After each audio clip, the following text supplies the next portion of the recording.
Talaga.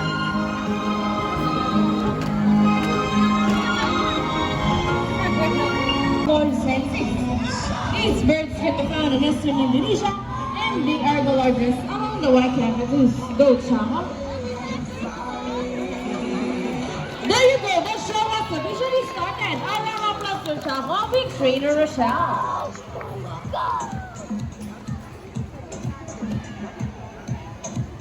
Hello, everybody, and welcome to Manila Ocean Park All-Star Bird Show with me, Trainer Mikey. So here's an object that I will hide under one of these three silver cups. So where do you want me to put this object? You make almost any sound.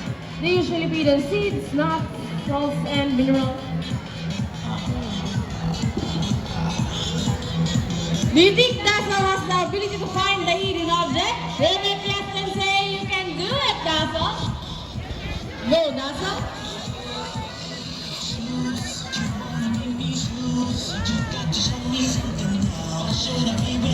And he did it! A round of applause for Dazzle with trainer Sean.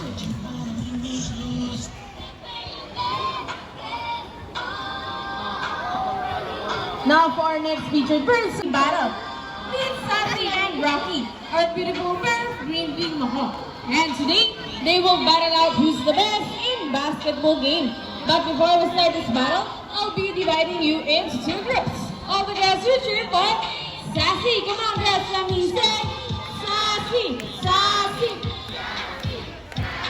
And all the boys who cheer for Rocky. Come on, boys, let me say Rocky, Rocky.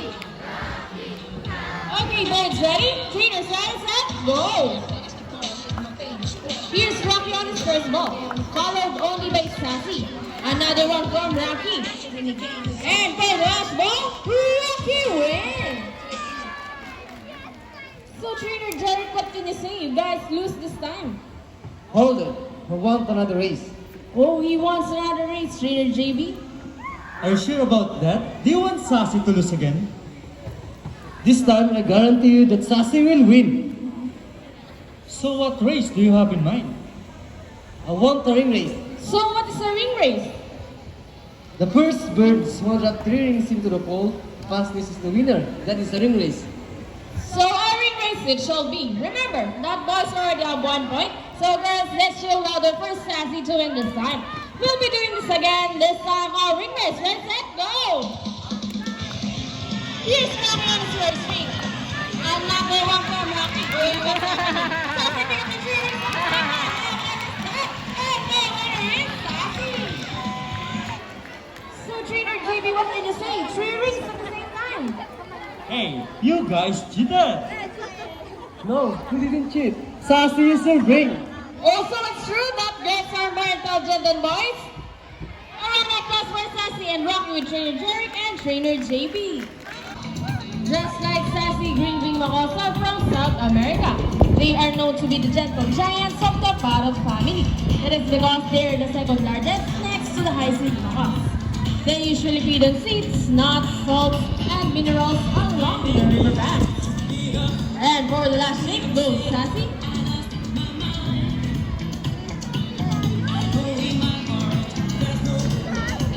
There you go, intelligent, right? A round of applause for Sassy with Trainer Jarek. Body Zawa Malukan Kakatu. Scientific name, Kakatua molescensis. And butterflies over.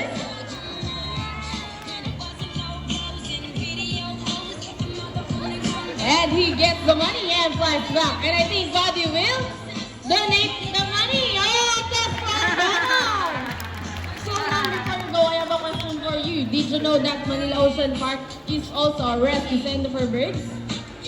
Yes, well now you know with your money will go a long, long way. We are very, very grateful. Thank you so much. You may now take your seat and enjoy the rest of the show. Anyone else? 1,000 a man? Hey, Ma'am Lynn, excuse me. Are you okay?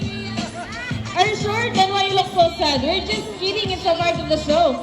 Please, rapere, meaning to seize or to take by force. These birds are characterized by their keen vision that allows them to detect prey during flight. So here's an example of their amazing flying ability. Meet our family guys. Here comes Speed.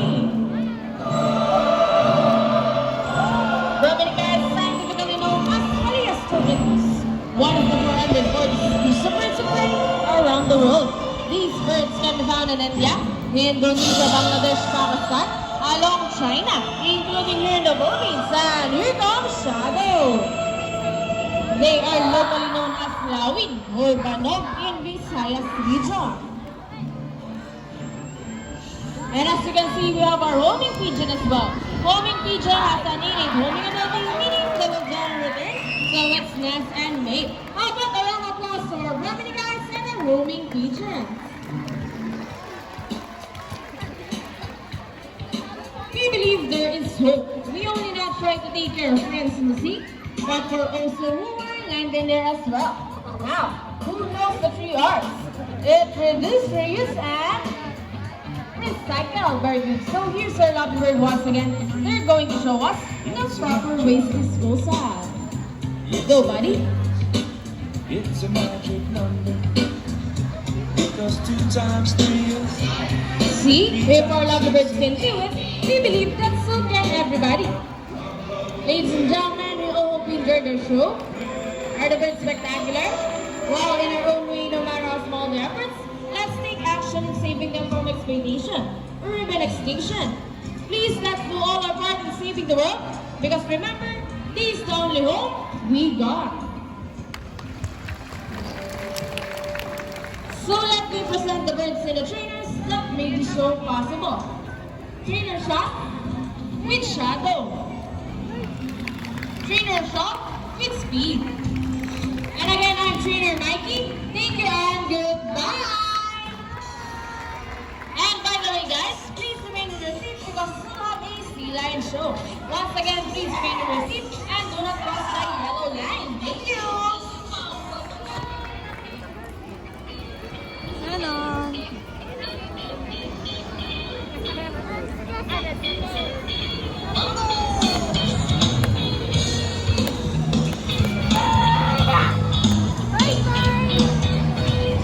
Bye-bye.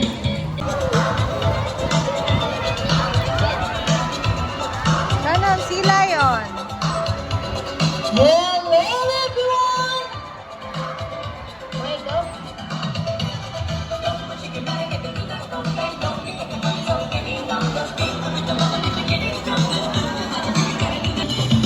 Wow, what a beautiful entrance! Good day everyone and welcome to Aquatica. By the way, I'm Trainer Shell and I'd like you to meet my friends together with your trainers one at a time. On your left side is the only male South American sea lion that we have. And he is the handsome one. Wow, confident. His name is Vincent. Together with trainer Jerick, say hi. And on the other side is one of the eldest female South American sea lions that we have here. And that's make her the smartest. Don't be shy, girl. Her name is Yemi. Together with trainer JB, say hello. Now let's continue. So guys, do you have any idea why are they called fin or feather fully marine mammals? Any idea? Do they have feathers? Well, let's ask them. Ladies, guys, do you have feathers? The answer is no. It's actually because of their front flippers, which are shaped like a bird's wing. See those? The term finifettes may also be translated as wing-footed, since their flippers do look somewhat like wings. In fact, they appear to be flying underwater from place to place, right guys? And you know, they often mistake it as seals because they look very much alike. But some differences between a seal and a seal hind is the fact that they have bigger front flippers. And they can also learn their back flippers, something seals cannot do. As a result, they can walk upright while on land. And that's a fine demonstration. About a round of applause for Vincent and Jenny. And guys, you know what? They have this long and flexible neck. How flexible? Well, check this out. So flexible, right? Another round of applause for sea lion friends. As you can see, their body is covered with a thin coat of short coarse hair, and their whiskers help the sea lions fibers which make them sensitive. Nice smile. Hey! They can also use their whiskers to aid in navigation or to detect vibration from rainwater. And their small external ears give them a good sense of hearing, both above and below the water surface. Sea lions, like many marine mammals, can see well both above and underwater. They have a keen eyesight, but no color vision. In the wild, they inhabit waters close to shores, flood rocky cliffs with typhoons, and have a preference for rocky beaches. They have excellent vibing abilities and can easily scale rocky cliffs. Truly strong ground keepers. Now let's talk about their swimming abilities, and let's start with Vincent, the handsome one. Sea lions are generally cruise around 11 miles per hour, using the rowing movements of their front flippers, while their back flippers are stretched out behind their bodies, functioning as ladders for steering. And that is their normal swim. Nice and easy. Thank you so much, Vincent and Trainer Jerry. But when chasing their prey or escaping from predators, they can achieve a rest of up to, ready? 25 miles per hour. Wow, look at that. Come on guys, another round of applause for Yenny. I'll clap more now. Here's an interesting story about our sea lions. Did you know that the US Navy has trained a few of them to take part of their special operations? Yep, that's right. They're able to hold their breath for up to 20 minutes. And they can dive hundreds of feet, abilities that even the best Navy diver would be used of. And since they cannot be detected by radar on the water, they are taught to recognize and avoid underwater mines. Guys, are you ready? Well then, salute! Now let's march! Ready? Hop, 2, 3, 4, hop, 2, salute! This time, could you please join our sea lions today salute? In a count of 3, everybody please salute, and let's make this one loud. People in the crowd, are you ready? Come on guys, I can hear you. Are you ready? Ready! Now let's go. 1, 2, 3, salute everybody. Thank you so much. Sea lions are also used to search and recover equipment from the water. Let's go guys. Bam! Okay, what's first? The rings. Go ahead and get the rings line, friends. And they got it! A round of applause for Vincent and Jenny.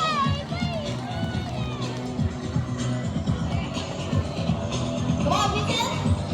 And another one thing asking for round. Okay, so what's next? The ball.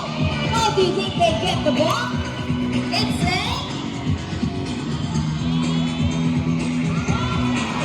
ball cannon.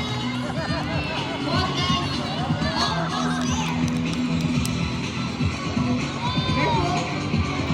Steady it. Fantastic. Another round of Wow! Wow, excellent work, guys. Bakit ano ba? Okay, I think we got everything. The ball in the ring in the ball. Now let's move on. You know what, guys? Here at Manila, sure? Oh no, you made Vincent so sad. Jenny, get that out. That's bad. Uy. If there's one more missing object, could you please tell Vincent what that is? It's a gun. Are they right, Jenny? Well, I think it's a mission for us to search that missing toy gun. Let's go! Follow us!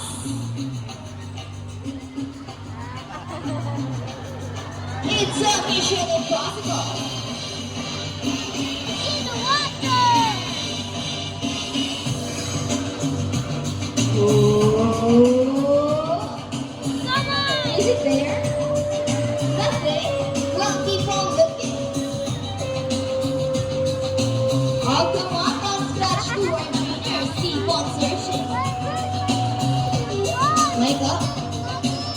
Keep on rolling. Come on, guys, let's find that Miss Going Gun.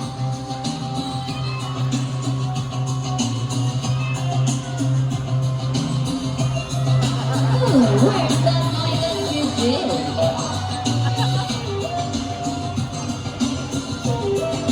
Okay, let's have that. So guys, then Saturday again. Still nothing. Come on, what are you doing? Betty. Vincent, I said keep on looking. Trainer Jerry, let's ask Vincent first. Wow, is there one more? One up. One up. Come on, get it, tell us. What did you say? She found it. Like, prove it to us. Vincent, did you get it? Find it on? What? And Precious, she found it. A round of applause for Yenny. Mission accomplished. Nako guys, may malungkot. And another one for Vincent as well to cheer him up. Come on guys. It's okay, Vincent, smile. This time, would you love to see a dance number from our Sinai friends? Come on guys, I can't hear you. Would you love to see them dance? Run music, maestro.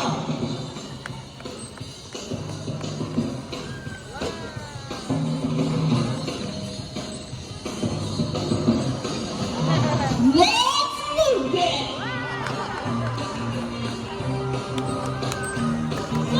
Love everybody, come on! Alright guys, show them the side by side.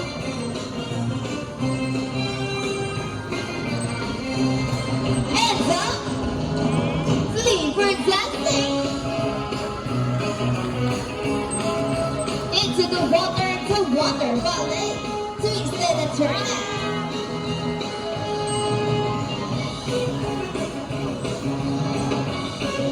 Around the world we go, round and round. And on the other side, round and round. Come on guys, let's do that. Boogie, shake, shake, shake. And our baby partner, booty shake. Shake this booty.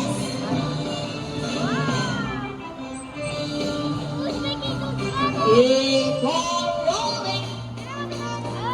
Alright, Yenny, show them what you got. People on the crowd, ready your camera. Now this is the best part. Steady, eh?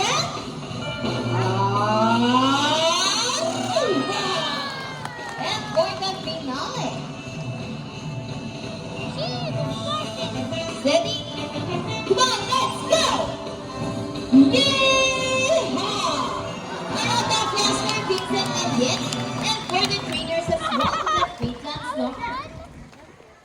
Sweet. Thank you so much, Vincent, Yenny, trainers. We hope you all enjoy spending your afternoon here at Aquatica with your newfound friends, South American Sea Lions, Vincent and Yenny. And we also hope that even after you leave, you will take this experience with you wherever you go. And remember that walking here and land greatly affects our friends in the sea. Sea lions, like any animals, cannot survive in a trash-filled environment. So let's keep our surroundings clean. Aside from pollution, there are many other threats to their survival all over the world, such as climate change and illegal hunting. You can learn more about this aside our oceans too.